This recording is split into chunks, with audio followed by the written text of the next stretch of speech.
had seen him walking around this morning. "Lita, mija, are you still there?" I almost jumped 3 feet in the air when the voice of my grandmother startled me out of my anxious inner ramblings. "Aquí estoy, abue." "Your mommy said you're trying to meet strangers from the computer." I cracked a smile at my grandmother's suspicion for anything that happened via the internet. "Abue, I am not meeting people from the computer. They all work here." I could barely hold back a laugh as a round of tongue-clicking ensued. "We're just planning a meetup using an app, because the company is big and we don't all know each other." I tried to sound as reassuring as possible, because neither my mother nor my grandmother were above getting on a plane and crashing my happy hour. There was more shuffling, which probably meant that someone else was getting a turn at instructing me on how to be a functioning adult. Lee. My name is Julia. A pretty short name, but somehow my family had come up with at least 20 variations to it. Julita, Lita, Lee, Tali. The 5 letters of my name offered infinite possibilities for my relatives. "Mija, are you listening?" And it seemed my mother was still not done. "Sí, mami." I managed to keep the sigh all the way down in my chest. "Did you get the thing I sent you?" I was grateful for the fact that we were not on FaceTime and twisted my mouth to the side, because my mother truly did too much. "You mean the box full of dry beans and adobo? Seriously, Yolanda." I smirked, picturing her narrowing her eyes at me using her name. "Fresca." I laughed at that. My mother was not down with me calling her by her name. "I'm not one of your little friends, Julia del Mar." I cleared my throat in an effort to at least sound a bit less like I was laughing at her. "How am I being fresh? You know it's true. With all the Goya food you've sent me, I just need to get a Yankees fitted and I'll be able to open a bodega out of my apartment." "Tan exagerada."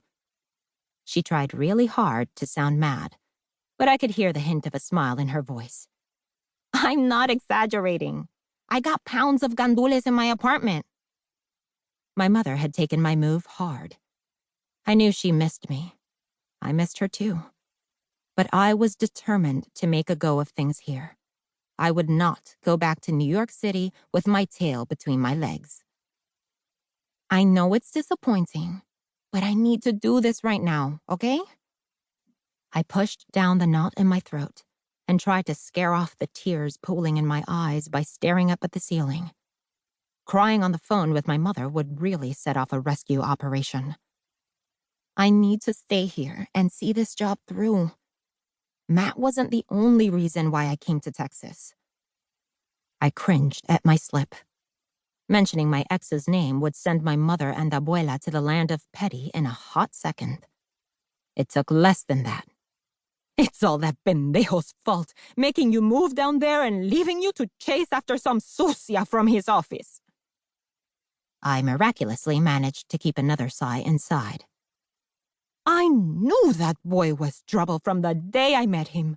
What kind of decent person comes to meet his girlfriend's family empty-handed? Not even a loaf of bread or some fruit in all those years. Nada." Yes, she was still holding that grudge. The disbelief in my mother's voice would have been funny at any other moment, but the last thing I wanted to do right now was get into a conversation about my ill-fated move and my ex's trifling ass. "Mommy, I don't want to talk about Matt.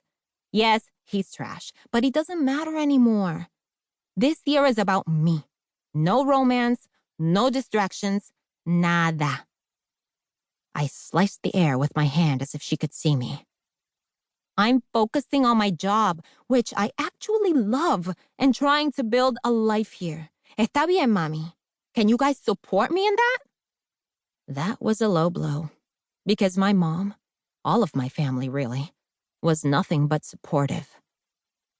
"Mija, I just worry.